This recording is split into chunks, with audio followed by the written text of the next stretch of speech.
नमस्कार विद्यार्थी मित्रांनो, जे विद्यार्थी एनएमएसच्या स्पर्धा परीक्षेची तयारी करत आहेत अशा सर्व विद्यार्थ्यांचे आपल्या लाडके नथिक इज इम्पॉसिबल या YouTube चॅनल मध्ये तुम्हा सर्व विद्यार्थ्यांचे सहर्ष स्वागत करतोय। तर आज आपण एनएमएसच्या स्पर्धा परीक्षेमधील विषय गणित यामधील प्रकरण क्रमांक पहिले जे आपल्याकडे दिलेले आहे परिमेय संख्या आणि अपरिमेय संख्या हे प्रकरण आजच्या आपण तासामध्ये अभ्यासणार आहोत। तर चला तर विद्यार्थी मित्रांनो, आजच्या व्हिडिओला आपण सुरुवात करूया।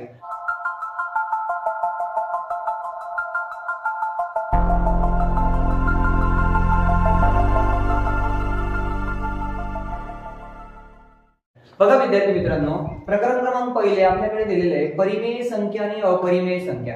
आता या प्रकरणावरती जे आपल्याला सरावासाठीची उदाहरणे आपल्याला पुस्तकामध्ये दिलेले आहेत ते सरावासाठीची उदाहरणे आहेत ते आपण दुसऱ्या व्हिडिओमध्ये पाहणार आहोत। तर मग आजच्या व्हिडिओमध्ये नेमकं आपण काय पाहणार आहोत, तर आजच्या व्हिडिओमध्ये परिमेय संख्या आणि अपरिमेय संख्या यामध्ये जेवढे आपल्याला संख्या दिलेल्या आहेत त्या संख्यांच्या संख्या ज्ञान आपल्याला प्रत्येक विद्यार्थ्याला असणं फार गरजेचं आहे। ज्या विद्यार्थ्याला संख्या ज्ञान असणार नाही अशा विद्यार्थ्यांना या प्रकरणावरती जी आपल्याला सरावासाठी जी उदाहरणे आपल्याला येणार आहेत ती उदाहरणे आपल्याला सोडवता येणार नाही। तर नेमकं आपण या व्हिडिओमध्ये काय करणार आहोत की जे आपल्याकडे बेसिक कॉन्सेप्ट आहे ती बेसिक कॉन्सेप्ट आपण काय करूया आजच्या व्हिडिओमध्ये क्लिअर करूया आणि पुढच्या व्हिडिओमध्ये आपण सरावाची उदाहरणे आपण पाहणार आहोत। बघा विद्यार्थी मित्रांनो, परिमेय आणि अपरिमेय संख्या यामध्ये पहिली संख्या आपल्याकडे नैसर्गिक संख्या। आता नैसर्गिक संख्या म्हणजे काय विद्यार्थी मित्रांनो, त्याची व्याख्या आपल्याला कशा प्रकारे करता येते की नैसर्गिक संख्या म्हणजे ज्या संख्येची सुरुवात 1 पासून होते तर ते पुढे अनंतापर्यंत असतात। संख्येची सुरुवात कुठून विद्यार्थी मित्रांनो 1 पासून, तर लिहूया इथं आपण 1 2 3 4 5 पुढे अनंतापर्यंत। मग अशा सर्व संख्यांना आपल्याला नैसर्गिक संख्या असे म्हणतात, बरोबर आहे की नैसर्गिक संख्येची सुरुवात 1 पासून झाली तर ते पुढे कुठपर्यंत चालेल अनंतापर्यंत। मग ह्याला आपण काय म्हणतोय नैसर्गिक संख्या असे म्हणतोय। मग नैसर्गिक संख्येला आपल्याला दुसरा अजून कोणता शब्द आहे की नैसर्गिक संख्याला थोडक्यात मोज संख्या सुद्धा असं आपण म्हणू शकतो। मग ह्याच्यामध्ये जर आपण घेतलं इथं 512 ही कोणती संख्या आहे नैसर्गिक संख्या आहे। ह्याच्यामध्ये घेतलोय आपण 570 ही पण कोणती संख्या आहे विद्यार्थी मित्रांनो नैसर्गिक संख्या आहे। मग नैसर्गिक संख्या म्हणल्यानंतर आपल्याला लक्षात आलं पाहिजे की त्या संख्येची सुरुवात 1 पासून होते, ज्या संख्येची सुरुवात 1 पासून होते तर ते पुढे अनंतापर्यंत असतात अशा सर्व संख्यांना आपल्याला काय म्हणायचं आहे नैसर्गिक संख्या असे म्हणतात। मग नैसर्गिक संख्याला इंग्रजीमध्ये नेमकं काय म्हटलं जातं बघा विद्यार्थी मित्रांनो, नैसर्गिक याने काय नॅचरल।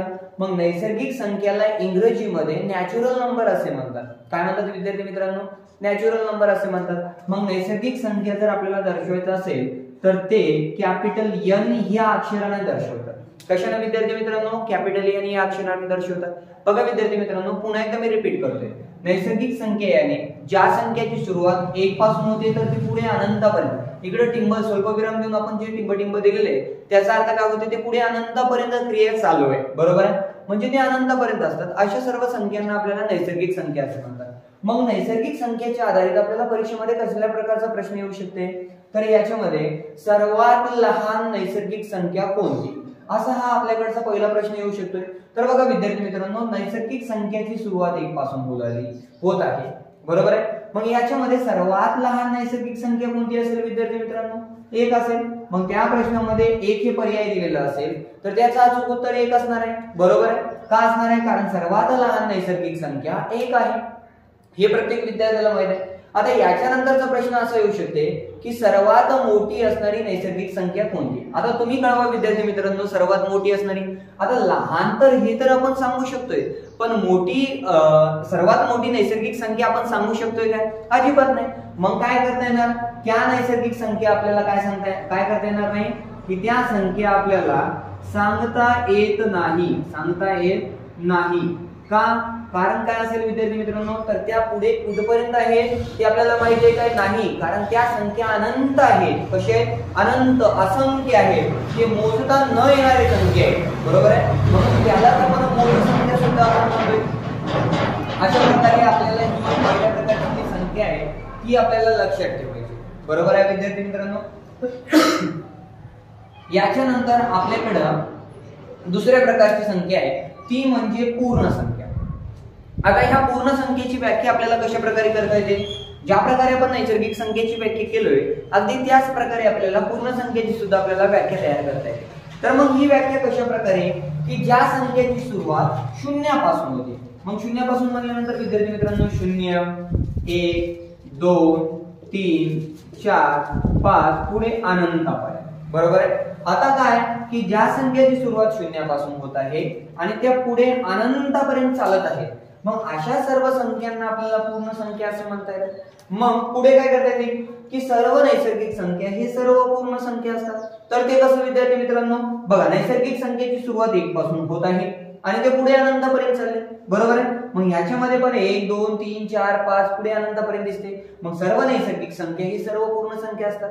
पण याच्यामधली जर एकमेव संख्या 0 ही कोणती संख्या आहे, तर तुम्हाला सांगता आलं पाहिजे की 0 ही कोणती संख्या आहे विद्यार्थी मित्रांनो, 0 ही एकमेव पूर्णांक संख्या आहे असं आपल्याला सांगता येते।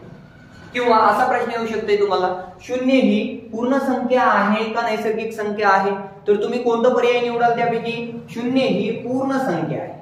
का आहे, कारण पूर्ण संख्येची सुरुवात ही शून्यापासून होते तर ते पुढे अनंतापर्यंत चालत जातात। अशा सर्व संख्यांना पूर्ण संख्या असे म्हणतात।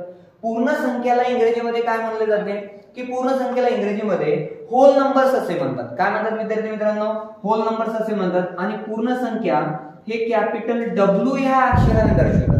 कशाने विद्यार्थी मित्रांनो, कॅपिटल W ह्या अक्षराने होल नंबर म्हणजे पूर्ण संख्या दर्शवतात, बरोबर आहे। मग याच्या आधारित प्रश्न सर्वांसाठी कसा विचारला जातोय की सर्वात लहान पूर्ण संख्या कोणती, तर कोणती असेल विद्यार्थी मित्रांनो, तर सर्वात लहान असणारी जी पूर्ण संख्या आहे ती काय 0 आहे, बरोबर आहे। मग दुसरा प्रश्न असा आलाय समजा की सर्वात मोठी असणारी पूर्ण संख्या कोणती, सांगता येते का विद्यार्थी मित्रांनो, नाही। का, कारण ह्या 5 च्या समोर कशी चालले, हे पुढे अनंतापर्यंत आहे, म्हणजे आपल्याला पूर्ण संख्या सांगता येते का, नाही। हे सुद्धा जे दुसरं प्रश्न आहे ते आपल्याला काय म्हणता येते विद्यार्थी मित्रांनो, की त्यापैकी जी मोठी संख्या आहे ती सांगता येत नाही। अशा प्रकारे आपल्याला त्याला सोडवता येते। अशा प्रकारची जी उदाहरणे आहेत सरावासाठी, अशा प्रकारची उदाहरणे ह्या दोन संख्येच्या आधारे येऊ शकतात, बरोबर आहे। पहिलं आपण बघितलेलं आहे की नैसर्गिक संख्या, त्याच्यामध्ये काय काय बघितलेलं आहे हे तुम्हाला चांगलंच कळालंच असेल। त्याच्यानंतर आपण बघितलेलं आहे पूर्ण संख्या। आता आपण पाहणार आहोत विद्यार्थी मित्रांनो पूर्णांक संख्या। बघा पूर्णांक संख्या म्हणजे काय, बरोबर आहे, बरोबर आहे। पूर्णांक हे दोन शब्दांनी तयार झालेले, बरोबर आहे। मग पूर्णांक संख्येची सुरुवात कशी होते आणि याची व्याख्या कशा प्रकारे आपल्याला करता येते की जेणेकरून आपल्याला ती समजायला पाहिजे। मग पूर्णांक संख्येची व्याख्या आपल्याला कशा प्रकारे करता येते, बघा ज्या संख्यामध्ये ऋण संख्या 0 आणि धन संख्या असतात, ज्या संख्यामध्ये ऋण संख्या असते, 0 असते आणि धन संख्या असते, अशा प्रकारच्या संख्यांना आपल्याला पूर्णांक संख्या असे म्हणतात। मग त्या संख्या कशा प्रकारच्या असतात बघा विद्यार्थी मित्रांनो, ही झाली। आता संख्येला किती बाजू असतात, 2 बाजू असतात। ही आपली कोणती बाजू झाली विद्यार्थी मित्रांनो, ही झाली आपली उजवी बाजू, बरोबर आहे। मग त्याच्यानंतर ही बाजू कोणती झाली विद्यार्थी मित्रांनो, डावी बाजू। मग संख्या रेषेवर जर आपण बघितले, संख्या रेषेवर हे पूर्णांक संख्या मांडतात, तर आपण पाहूया इकडं टिंब ऋण 5 ऋण 4 ऋण 3 ऋण 2 ऋण 1, त्याच्यानंतर 0, त्याच्यानंतर 1 2 3 4 5 पुढे अनंतापर्यंत। बघा विद्यार्थी मित्रांनो या प्रकारची जी संख्या आहे, या प्रकारच्या संख्येला आपल्याला काय म्हणता येते, पूर्णांक संख्या असे म्हणता येते, बरोबर आहे। मग यामध्ये कोणकोणत्या प्रकारच्या संख्येचा समावेश होतोय, तर तुम्हाला परीक्षेमध्ये प्रश्न विचारला तर तुम्हाला काय सांगता आलं पाहिजे की पूर्णांक संख्यांच्या ह्या संख्यामध्ये यामध्ये ऋण संख्यांचा समावेश होतोय, 0 आणि धन संख्या, म्हणजे ह्या 3 प्रकारच्या संख्यांचा यामध्ये समावेश केला जातो, बरोबर आहे। मग ह्या कुठल्या प्रकारच्या संख्या आहेत आपण व्यवस्थित समजून घेऊया। संख्या रेषेच्या डाव्या बाजूस म्हणजे पूर्णांक संख्येमध्ये डाव्या बाजूला सर्व ऋण पूर्णांक असतात। कोणते पूर्णांक असतात विद्यार्थी मित्रांनो, ऋण पूर्णांक असतात। कोणत्या बाजूस असतात, तर हे असतात डाव्या बाजूस असतात, बरोबर आहे। तर पूर्णांक संख्येच्या उजव्या बाजूस कोणत्या संख्या असतात, तर सर्व धन पूर्णांक संख्या असतात, बरोबर आहे। आता याच्यामध्ये आपल्याला काय लक्षात येईल बघा विद्यार्थी मित्रांनो, याच्यामध्ये जर आपल्याला कंपॅरिझन जर एखादा प्रश्न विचारलं तर त्याला आपल्याला कशा प्रकारे सॉल्व्ह करता येते। कंपॅरिझन याने काय, तुलना, दोन गटांमध्ये तुलना, ऋण संख्यांमध्ये आणि धन संख्यांमध्ये जर आपल्याला तुलना करायला सांगितलं तर त्या तुलना आपण कशा प्रकारे करू शकतोय बघा विद्यार्थी मित्रांनो। तर याची व्याख्या आपल्याला बघा काय करता येते की सर्व ऋण संख्या 0 पेक्षा लहान असतात। जर आपण एखादी ऋण संख्या आणि 0 या दोघांमध्ये जर आपण कंपॅरिझन केलो तर ऋण संख्या ही 0 पेक्षा लहान असतात। म्हणजे याच्यामध्ये जर आपण बघितलं तर ऋण 5 आणि 0 असं जर आपण बघितलं तर आपल्याला काय सांगते की पूर्णांक संख्येमध्ये सर्व ऋण संख्या शून्यापेक्षा लहान असतात। मग ह्यामध्ये ऋण संख्या लहान झाली पण मोठा कोण झाला विद्यार्थी मित्रांनो? शून्य मोठा झालाय, बरोबर आहे। मग ज्या प्रकारे सर्व ऋण संख्या शून्यापेक्षा लहान असतात तर त्याच प्रकारे सर्व धन पूर्णांक संख्या हे शून्यापेक्षा मोठे असतात, नेहमी काय असतात? मोठे असतात। मग ह्याच्यामध्ये जर आपण बघितलं तर इथं ऋण 5 ऐवजी धन 5 आणि 0 या दोन संख्येमध्ये जर आपण कंपॅरिझन केलं तर यामध्ये दोन्ही संख्या ही धन होईल, बरोबर आहे। सर्व धन पूर्णांक संख्या हे शून्यापेक्षा मोठे असतात, मग 0 एकीकडे आहे आणि धन पूर्णांक एकीकडे आहे। मग ह्याच्यामध्ये 5 हा मोठा झाला शून्यापेक्षा, हे आपल्याला पूर्णांक संख्येचा नियम सांगते, बरोबर आहे। काय नियम आहेत? 2 नियम। पहिला नियम, सर्व ऋण संख्या शून्यापेक्षा लहान असतात तर सर्व धन संख्या हे शून्यापेक्षा मोठे असतात। आता ऋण संख्या आणि धनसंख्या यांच्यामध्ये जर आपण कंपॅरिझन केलो, तुलना जर केलो तर कोणतं मोठं असेल आणि कोणतं लहान असेल तर ते आपण पाहूया विद्यार्थी मित्रांनो। बघा, एकीकडे जर घेतलं आपण ऋण 4 आणि एकीकडे जर घेतलं आपण 2 तर याचा नियम आपल्याला काय सांगते की सर्व ऋण संख्या सर्व धनसंख्यापेक्षा लहान असतात। मग मोठे कोणते झाले? धनपूर्णांक हे मोठं झालं ऋण पूर्णांकपेक्षा। मग धनसंख्या बघा विद्यार्थी मित्रांनो, धन 2 आहे म्हणजे धन 2 मोठं झालं ऋण 4 पेक्षा। अशा प्रकारे आपण त्याला सॉल्व्ह करू शकतोय। एखादा प्रश्न जर याच्या आधारित जर तुम्हाला विचारला गेलाय तर आता पूर्णांक संख्याला इंग्रजीमध्ये काय म्हणतात? तर पूर्णांक संख्येला इंग्रजीमध्ये इंटेजर्स असे म्हणतात। काय म्हणतात विद्यार्थी मित्रांनो? इंटेजर्स असे म्हणतात। आता पूर्णांक संख्येला इंग्रजीमध्ये इंटेजर्स म्हणतात, तर पूर्णांक संख्या हे कोणत्या अक्षराने दर्शवले जाते? तर पूर्णांक संख्या हे इथे लिहितोय बघा विद्यार्थी मित्रांनो, पूर्णांक संख्या हे कॅपिटल आय या अक्षराने दर्शवतात। कशाने दर्शवतात विद्यार्थी मित्रांनो? कॅपिटल आय या अक्षराने दर्शवतात। आता बघा विद्यार्थी मित्रांनो, डाव्या बाजूला सर्व ऋण पूर्णांक आले, उजव्या बाजूला सर्व धन पूर्णांक आले आणि मध्यभागी हे 0 आले, बरोबर आहे। मग दोन जर प्रश्न आपल्याकडे असे विचारले, समजा सर्वात प्रश्न बघा विद्यार्थी मित्रांनो, सर्वात लहान धन पूर्णांक कोणती? सर्वात लहान धनपूर्णांक कोणता किंवा कोणती? बघा विद्यार्थी मित्रांनो, धनपूर्णांक संख्येची सुरुवात 1 पासून होते, ऋण पूर्णांक संख्येची सुरुवात ऋण 1 पासून होत आहे, बरोबर आहे। आता या धनपूर्णांकामध्ये जर आपण विशेष लक्ष दिलो तर यामध्ये सर्वात लहान असणारा धनपूर्णांक कोणता असेल विद्यार्थी मित्रांनो? 1 आहे, बरोबर आहे। मग ह्याचं अचूक उत्तर काय असणार आहे विद्यार्थी मित्रांनो? 1 हे असणार आहे। आता दुसरा प्रश्न आपल्याला असं विचारलाय की सर्वात मोठी असणारी ऋण पूर्णांक संख्या कोणती? आता सर्वात मोठी असणारी ऋण पूर्णांक संख्या मधलं सुद्धा तुम्हाला लॉजिक माहित असणं गरजेचं आहे। ज्या वेळेस ऋण पूर्णांक संख्या जसं डावीकडे जात असतात तसं त्या संख्येची व्हॅल्यू कमी होत असते। काय होत असते विद्यार्थी मित्रांनो? व्हॅल्यू कमी होत असते। मग व्हॅल्यू कमी कसं होत आहे बघा विद्यार्थी मित्रांनो, ऋण 2 पेक्षा ऋण 1 जर कसं आहे? मोठा आहे। ऋण 3 पेक्षा ऋण 2 कसं आहे? मोठा आहे। ऋण 4 पेक्षा ऋण 3 कसं आहे? मोठा आहे। म्हणजे जसं संख्या वाढत चाललेली आहे तसं त्याची व्हॅल्यू कमी होत चाललेली आहे डावीकडे। जर त्या संख्या जर आपण धनपूर्णांक आपण जर लक्ष दिलो तर त्या संख्या धन बाजूला म्हणजे उजव्या बाजूला ज्यावेळेस वाढत जातात त्यावेळेस संख्याची व्हॅल्यू वाढत जाते। तर ते कसं? 1 पेक्षा 2 मोठा आहे, 2 पेक्षा 3 मोठा आहे, 3 पेक्षा 4 मोठा आहे, हे तुम्हाला लक्षात आलं पाहिजे।